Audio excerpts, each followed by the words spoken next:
From South Carolina Public Radio, this is the South Carolina Lede. I'm your host, Gavin Jackson, and this episode was recorded on March 20th, 2023, from South Carolina Public Radio Studios here in Columbia. Just so you know, some of the information in this podcast may have changed by the time you've heard it.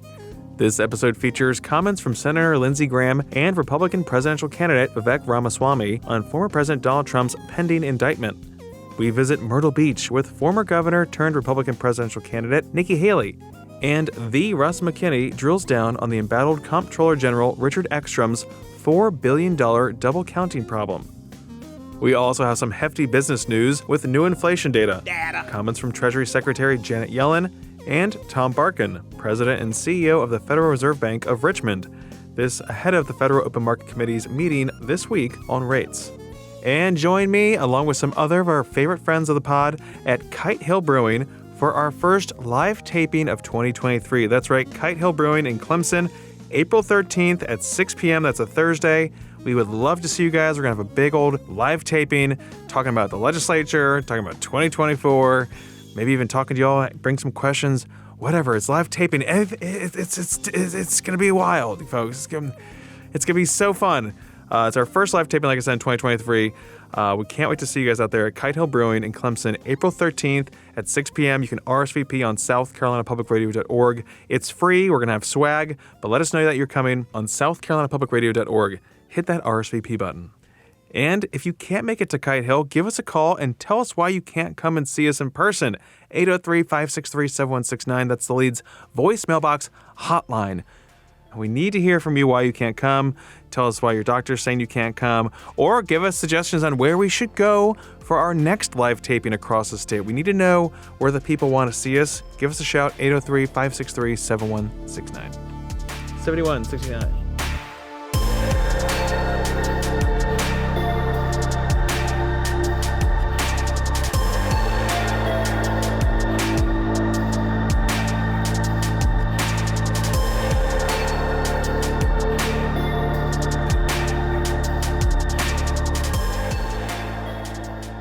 Former President Donald Trump is set to be indicted this week, according to him, over hush money payments to women who allegedly had affairs with him.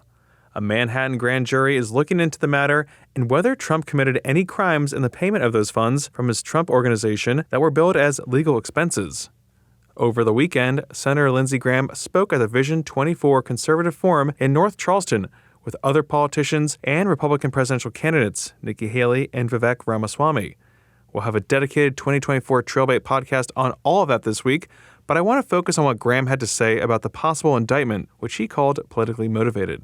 Well, I think he'll be very quiet. Here's what I think is going to happen. The prosecutor in New York has done more to help Donald Trump get elected president than any single person in America today. So let's talk about what they're doing up there. Y'all ready to listen?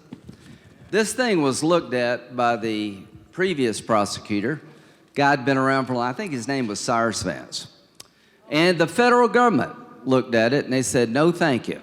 So they elected this new guy. I think his name is Alvin Bragg. Mr. Bragg, you have helped Donald Trump amazing, and I'm sure he will say something to you down the road.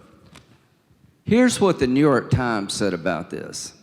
The case against the former president hinges on an untested and therefore risky legal theory involving a complex interplay of laws, all amounting to a low-level felony. You know what that means in English?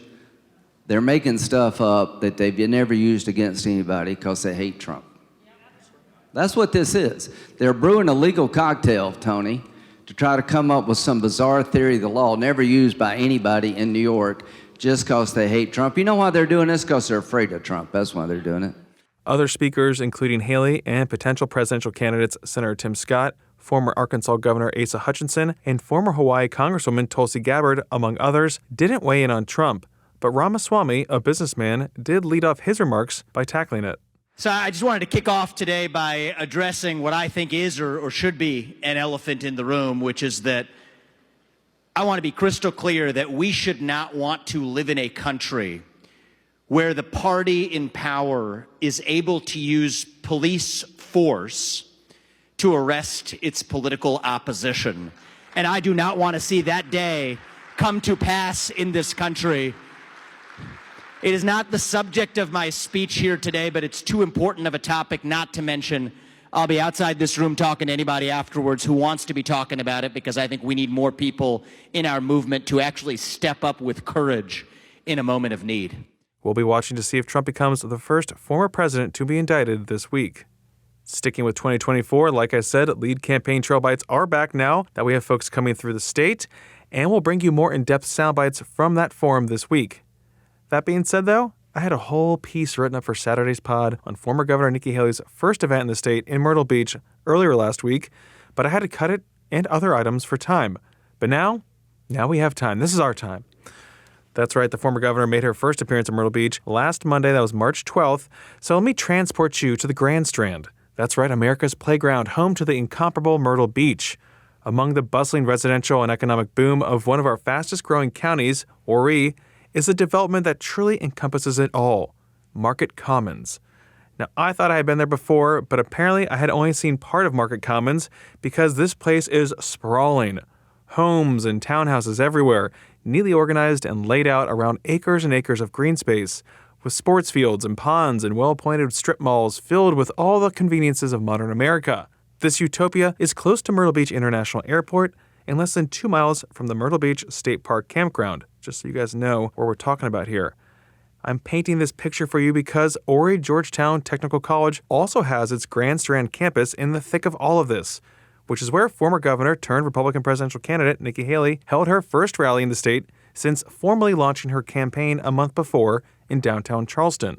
While her big announcement brought out some 2,000 people, this one, in a space on the campus, mustered about 1,000 folks, which is still nothing to shake a stick at.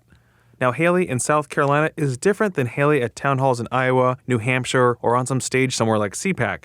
While she still gives her political background, it hits different in her home state, where many people who aren't transplants remember her 6-year tenure as governor and have been waiting to see her run for president. Before we hear from some of those folks, here's some of what Haley, who was invigorated by the crowd, had to say. So now it leads me to why I'm running for president. You can look at the news. I don't need to tell you. It's bad. It's bad. We all feel it. You look at the fact that we're $31 trillion in debt. We are borrowing money to make our interest payments. But I always, as your governor, told you the truth. And I'm going to tell you the truth now, too. That's not just Biden's fault. Republicans did that to us, too. It was the Republicans that passed the $2.2 trillion COVID stimulus that started all of this. It was Republicans that allowed it to pass the House 419-6. It was the Senate that allowed it to pass 96-0. And as they went and started giving money to pay people to sit on the couch, what else did they do? They expanded welfare. Do you know 90 million Americans are now on Medicaid? 42 million Americans are now on food stamps? And so what's the Republican response to it? You're not going to believe it. After 10 years, they opened back up earmarks again. They started using our taxpayer dollars for pork projects. She also called the extraordinary moves made by the Treasury, FDIC, and Fed to shore up uninsured deposits at Silicon Valley Bank and Signature Bank a bailout, even though investors and bondholders are being wiped out. So you look at all of that spending, and you see how we got into this situation. That's where the inflation came from. That's where we had the supply issues come from. And now they want to bail out a bank? No. If one of our small businesses got bailed out or went into bankruptcy, do you think they'd bail us out? They wouldn't. There's no value for a dollar. We've got to bring that value back. The former U.S. ambassador to the United Nations also told the crowd over the span of her 40-minute speech that she wants to see changes to the entitlement programs, Medicare and Social Security, which have been under fire since several Republicans called for cuts and then backtracked after President Joe Biden called them out during his State of the Union address. Haley posed this solution. I'm going to be honest with you. We are going to deal with entitlement reform. But the way we're going to deal with it is we're not taking it from seniors. We're not taking it to anyone who's been promised anything. My parents are in their 80s. I don't want anybody touching theirs. My kids are in their 20s. Those are the ones we tell the rules have changed. Anyone new coming in the system, that's how you do entitlement reform. You let them know it's not going to be there for you anyway, because Social Security goes bankrupt in 10 years. Medicare goes bankrupt in 5. We have to do something. So we start with those in our 20s. Then we go and we say we're going to change the cost of living to be related to inflation, because then it's more fair. You also go and say we're going to limit the benefits for the wealthy. And then you finally say, look, let's expand Medicare Advantage. Let's create the competition. They're great programs. It will cause healthcare costs to go down. That's how you deal with the budget. That's what we'll do. A big hubbub later last week centered around Fox News personality Tucker Carlson, who fielded surveys to current and potential presidential candidates on what to do about Ukraine. Florida Governor Ron DeSantis called the largest invasion on the European continent since World War II a territorial dispute and said, quote, while the U.S. has many vital national interests, becoming further entangled in a territorial dispute between Ukraine and Russia is not one of them, quote.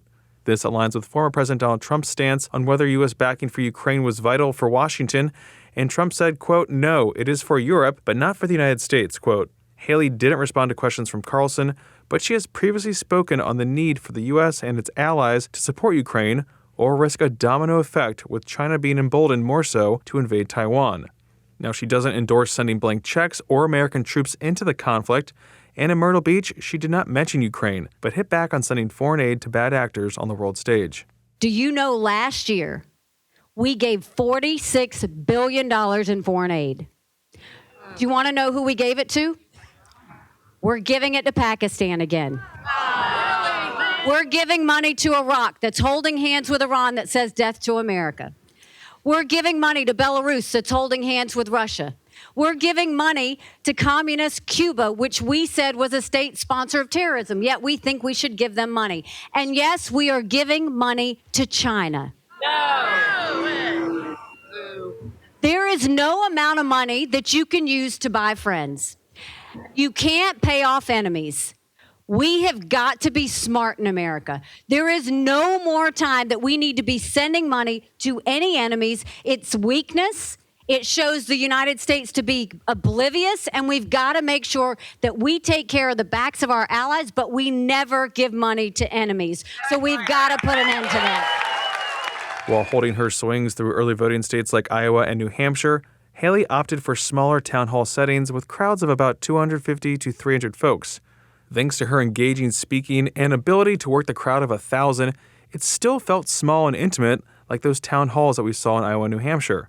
Joel Wilson of Myrtle Beach said while he voted for President Donald Trump in the past, Haley provides hope for a better future without the baggage that Trump brings. Yeah, I voted for Donald Trump previously, and I probably agree with 9 out of 10 of his policies as far as what he was able to accomplish as a president.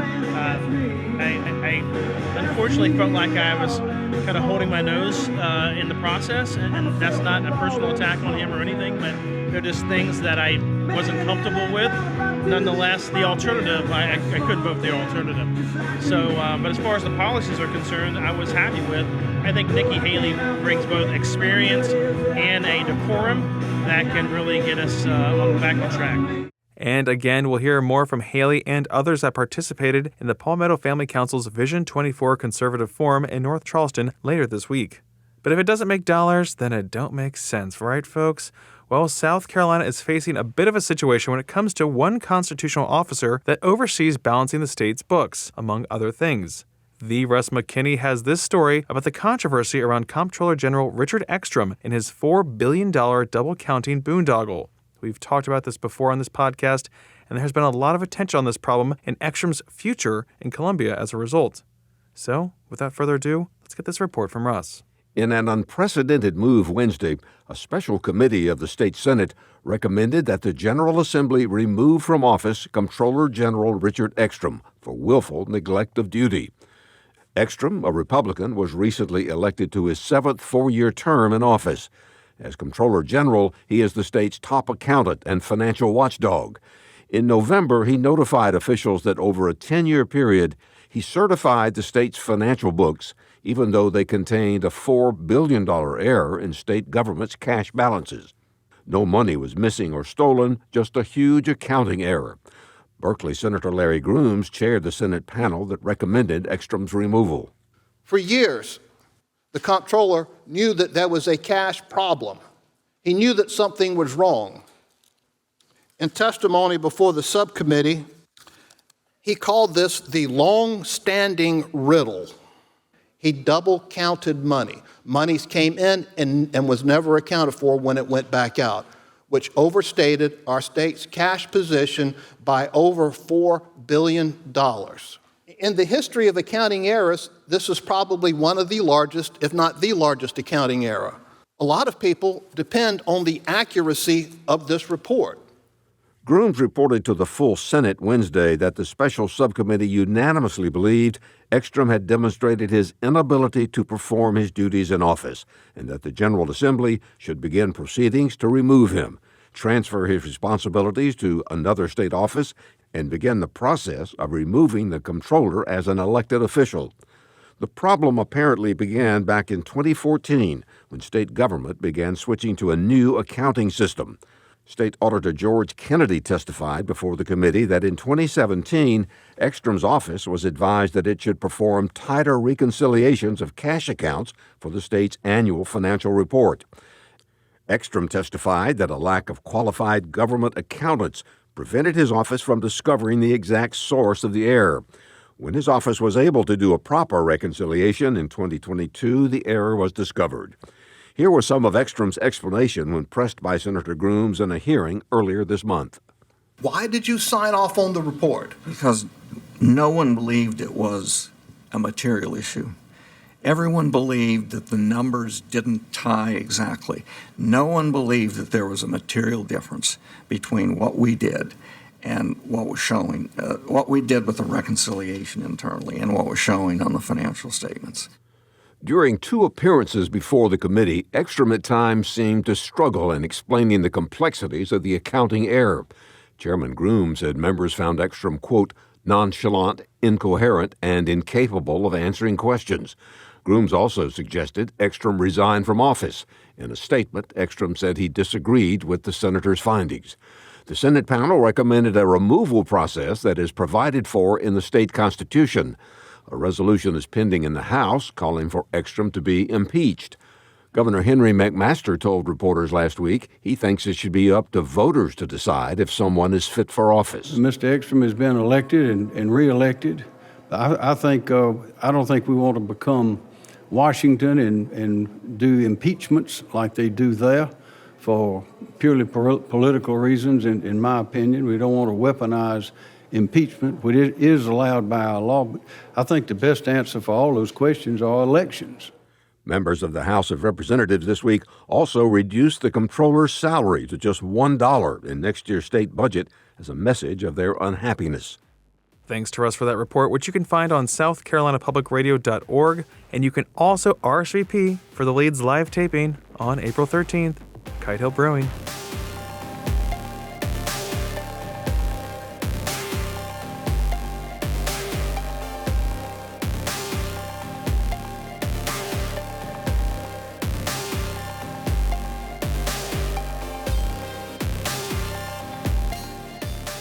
The big news last week was the fallout of the stabilization efforts involving Silicon Valley Bank and Signature Bank, both of which were previously shut down by the FDIC following massive withdrawals by customers. Treasury Secretary Janet Yellen was already set to speak before Congress regarding President Joe Biden's proposed $6.8 trillion budget, but she had to field questions on the state of the banking industry in the country. This is a quick clip, but important information as the markets continue to deal with the ramifications of the bank closures. This week, the government took decisive and forceful actions to stabilize and strengthen public confidence in our financial system.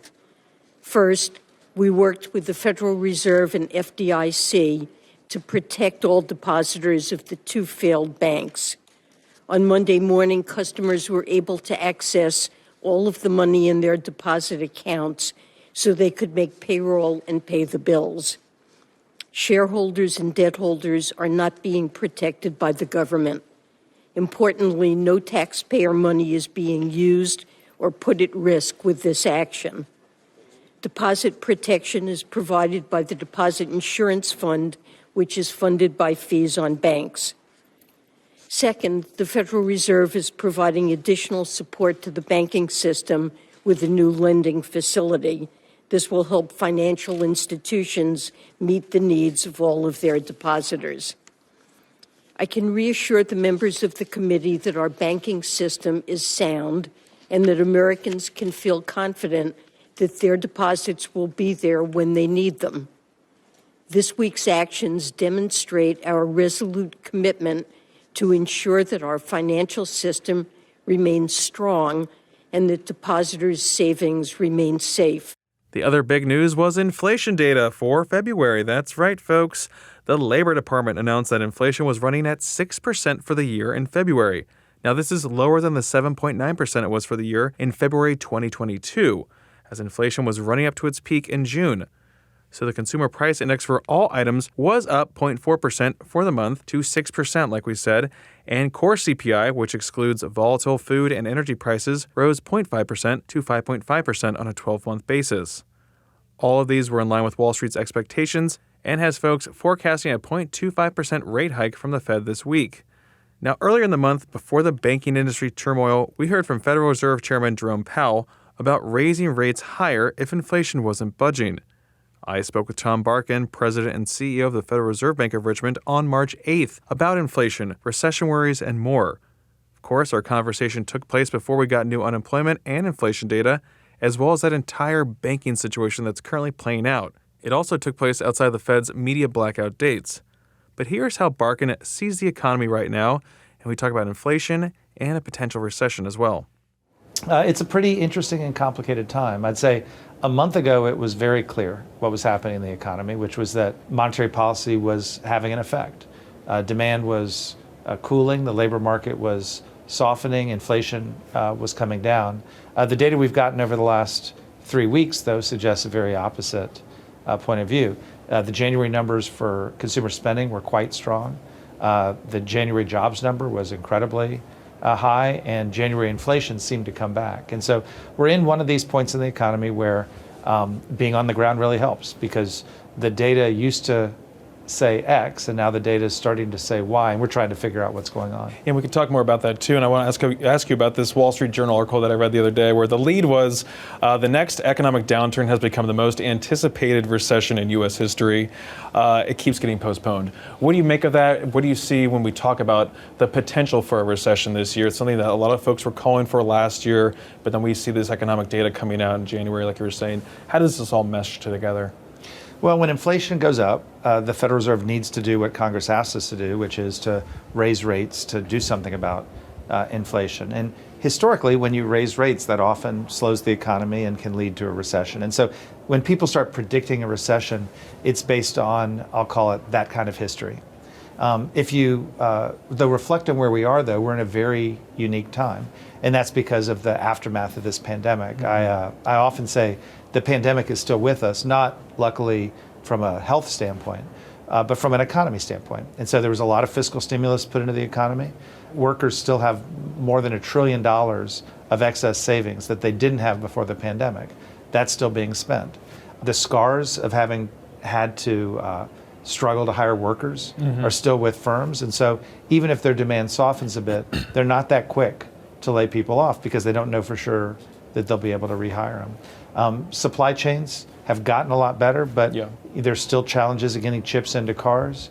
If you're trying to get cabinets for your house or switch gear for a facility, it's very hard to find certain things. That's still there. The Ukrainian war is still pressuring commodity prices. China is only now reopening after its own COVID bout. And so there's just a lot of these COVID era dynamics that are still with us. And I think they're keeping the economy moving, even though rates have been increasing. And Tom, when we talk about inflation, how do we know when it's becoming entrenched? What are the indicators? We've seen it decline over the past year. Core CPI is pretty stubborn, though. But what do you look at when we're talking about entrenchment for inflation and how you can really tackle that? So I look at the range. And so you mentioned core CPI, which takes out food and energy. I also try to look at median CPI, or if I'm getting technical, there's a measure called trimmed mean CPI that takes out the 25th, that leaves only the 25th to 75th percentile in the middle. But I try to look at the range of it. What percent of the commodities in that basket are above our target is a pretty good way to look at it. And inflation has definitely persisted. It's definitely broadened. And when you say entrenched, right, that's a word that suggests it's immovable. I don't think inflation's immovable. But what I do think is that if you're a business for the last 30 years, you've known that you couldn't increase price. Over the last 2 years, you've known you could increase price. And if you're a business who just increased price successfully, you found inelasticity you didn't know existed. You found a profit driver that you didn't have before. And you're not convinced that you can still do that in the future. It's not entrenched in that way. But you're not willing to back off of that until either your customers or your competitors convince you have to. That was Tom Barkin, President and CEO of the Federal Reserve Bank of Richmond, speaking to me in Columbia on This Week in South Carolina.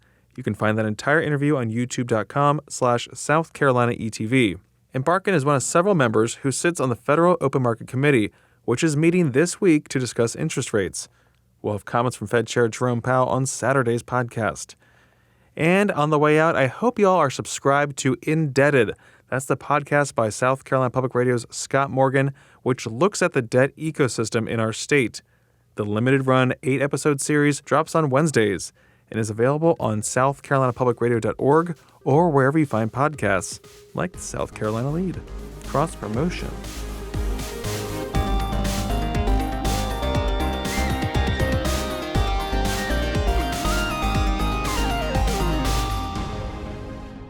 Welcome to the wind down section, our little break from the news, and we're glad that you're here. That's because this is our chance to talk about things that are not the news or dealing with time, space. Time's out. Daylight. Time's gone. Time is gone. That's the voice of A.T. Shire, folks. Thank you, Lead Gavin. producer. Thank you. He's here on the Equinox with me. Happy Equinox, Gavin. Thank you. I also go to that gym. How many eggs have you balanced today? Huh? I had to stop and come over here because I was balancing so many eggs. How many brooms, eggs? Well, I just started buying them again now that they're under $3. Yeah, it's nice. I love an egg. I mean, that's why you got to. I do have an egg dealer, okay? And I'm not going to say egg that much because everyone says I say it. You weird. do say it differently. A-E-G. You say egg. That's right. I don't like that. Anyway, it's the Maryland in me. Gavin, I sometimes do a long A. I know a lot of people from Maryland, and they say egg normally. But anyway, Gavin, we do have a call, okay? The hopper is not empty. Egg call. Egg call. Okay? So it is a long-time listener, long-time caller, friend of the pod, has a nickname. Are you picking up what I'm putting down? Okay. If you're not, I'll just play for you, okay? Here we go. You ready? Yes. Gavin, AT, hope all is well. Correspondent Kevin checking in, Lexington, South Carolina. Saw the budget items and the big opportunities with Scout coming, and it seems like we have half a dozen or so potential South Carolinians running for president. Maybe that happens, but it seems like a lot. Has made some exciting lead stuff. Really enjoyed all the on-location campaigning episodes and things like that. Starting to get into more specific budget things. That's always good. So keep it coming. Been looking forward to all the positive news happening in and around South Carolina and its people. Y'all be good. Hope y'all had a good Leprechaun day, and we'll talk to you later. Bye. Correspondent Kevin, thank you for checking in with us. That was very nice of him to do. It's been a while. Praise. It's been a while. Thank you for calling. Yes. Yeah, he was giving us some shout-outs for the campaign trail. I love it. We had a lot of fun up in New Hampshire and Iowa. We had a lot of fun recording those and getting you guys those first-hand accounts, and we'll have more of that coming too. Like I said, the lead Trail Bites are coming back, baby. Trail Bites, and if you're a new listener, Trail Bite, it's a little tiny episode. Just a little taste. First taste is free.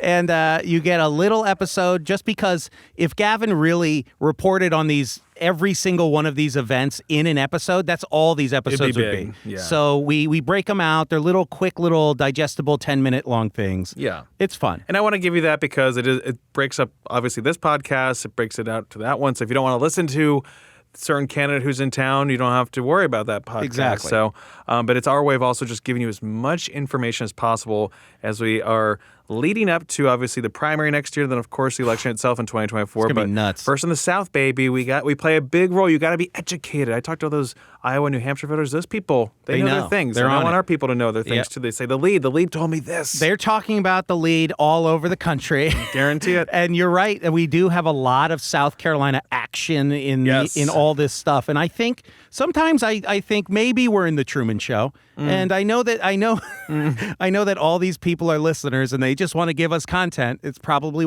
the number one reason why they're running. I don't know though. Just for the lead.